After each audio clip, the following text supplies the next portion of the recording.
Hey everyone, Django Fett here, hunting down games, comics, TV shows, movies, and more. And this is a review for the brand new Fallout TV series on Amazon Prime. So I was very much looking forward to this show, and lo and behold, I heard some great ratings about it. I had to see this, and I thought it was pretty damn good. So let's just get right into it, man. So let's get into some of the background for the show and background into me as well. So first off, I'm a huge Fallout fan. I love Fallout 3. It's one of my favorite games of all time. I still prefer that over New Vegas. I know I'm going to get a lot of shit for that, but I don't give a shit. I like what I like. New Vegas is good also. It's a great game, if not.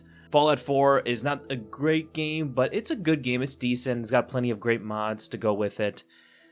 And then Fallout 76, I don't really want to get into that. Yeah, no, don't care. But Fallout 3 was my first entry point, and I just love the world. That's my favorite setting. Set in DC, which I'm really close to. So that one hit home for me. And, the game is just absolutely phenomenal. And I think, actually, I have to see the American History Museum again, but I think I remember seeing Fallout 3. There was, like, a Fallout 3 sequence in the museum, which I thought was really cool.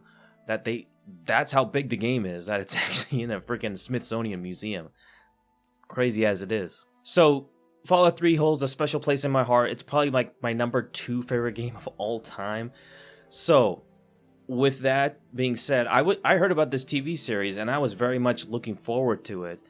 Plus Todd Howard is going to be behind it, and actually having talented people like writers who actually know the games to be involved with it, much similar to how the Last of Us TV series was.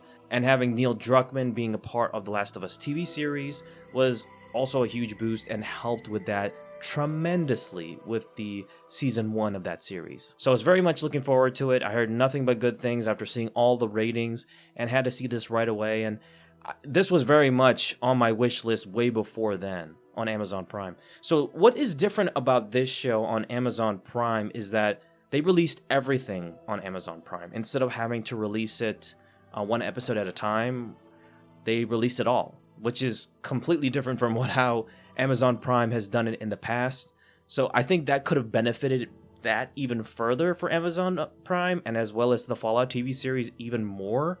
But the Netflixification of it, of having everything being released, I'm sort of a fan of that at the same time. But I also do see the benefits of it being released episode, every week.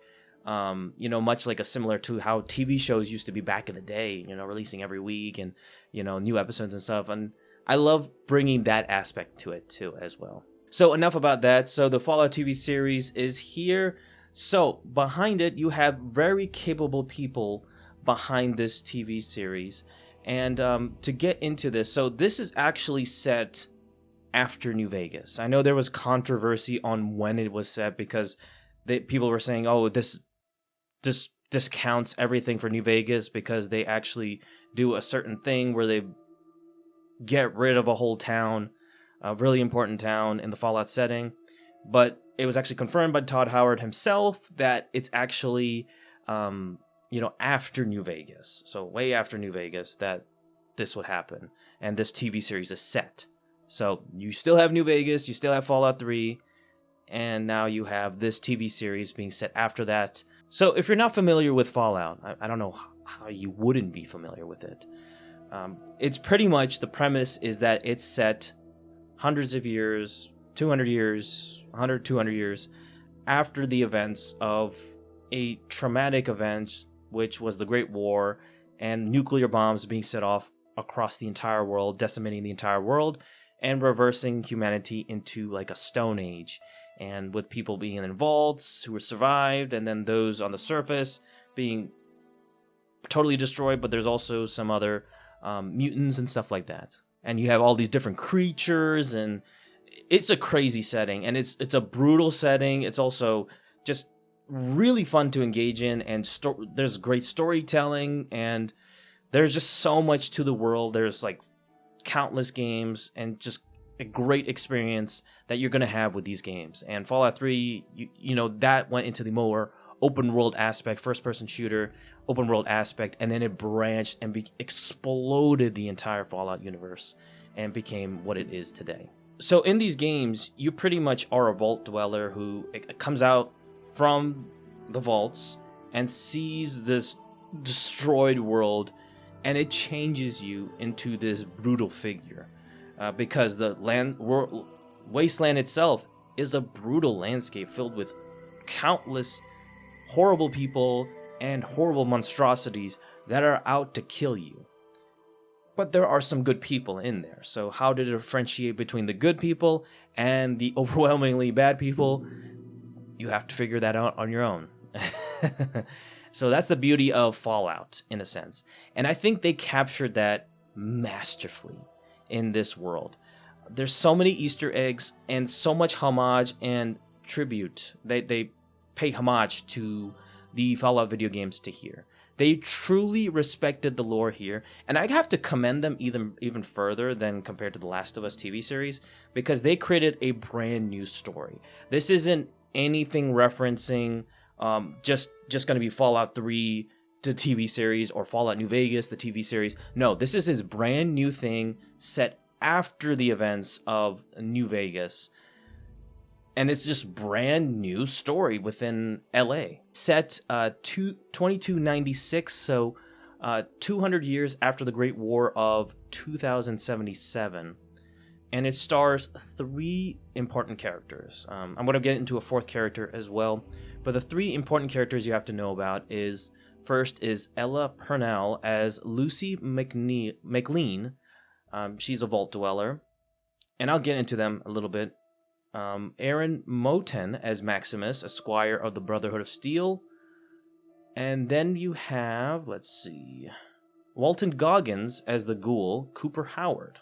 So it actually first starts off with Walton Goggins as the human character, Cooper Howard, back in before the bombs went off, and you explore a little bit of his life, and then every episode you explore more of him and his past, and then later on you find out that he becomes a ghoul.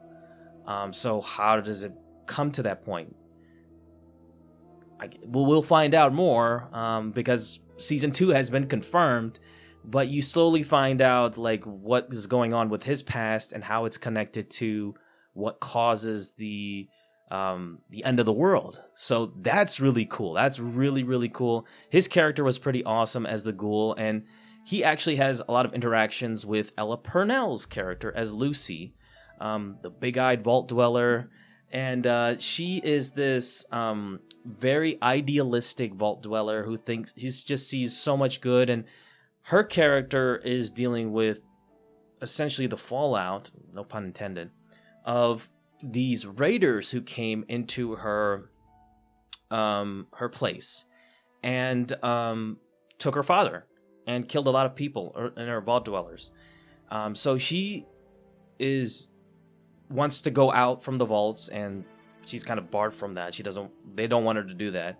They're very much an idealistic, peaceful civilization that don't believe in violence too much, just in defending themselves when it needs to be and staying within the vaults. But she goes out and sees the horrors of the wasteland, but she has to do this because she wants to find her father who's been captured. So the ghoul runs into Lucy and tries to teach her eventually, the wasteland and the horrors of it. And also Maximus, Aaron Moten as Maximus, Squire of the Brotherhood of Steel, also tries to teach her as well. He's portraying himself as a knight, but he's just a squire.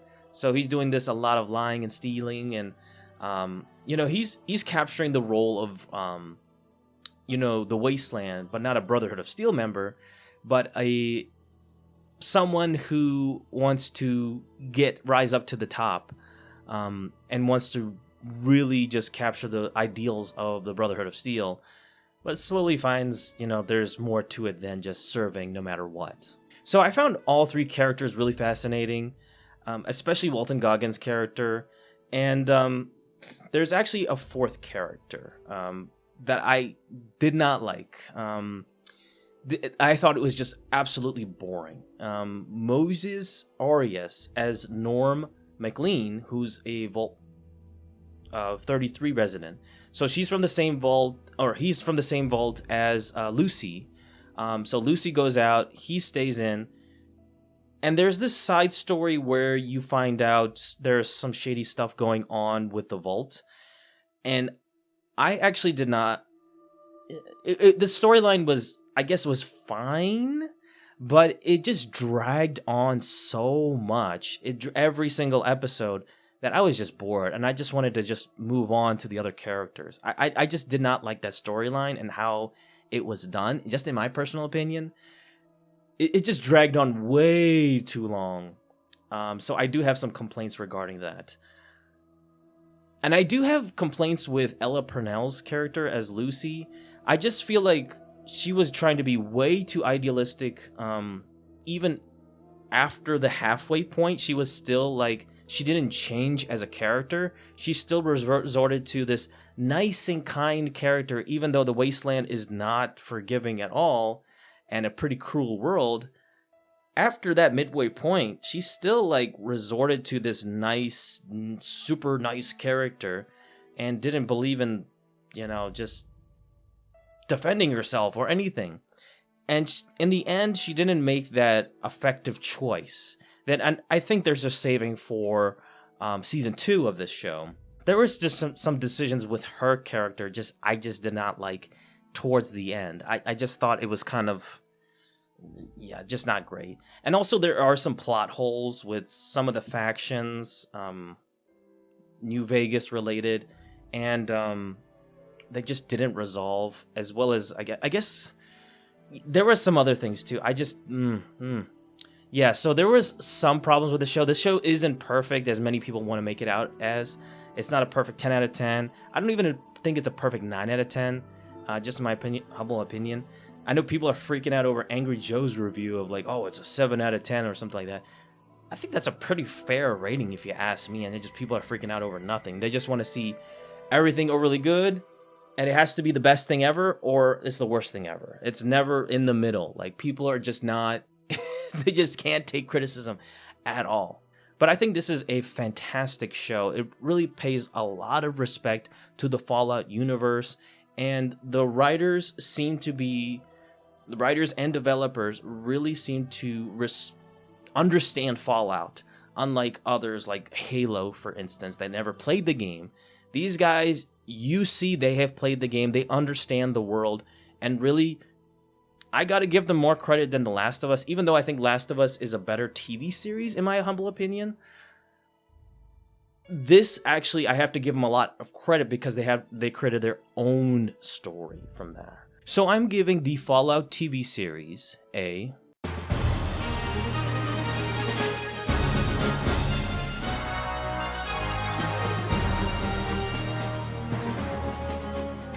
Yeah, man, I'm pretty excited for season 2 of this series.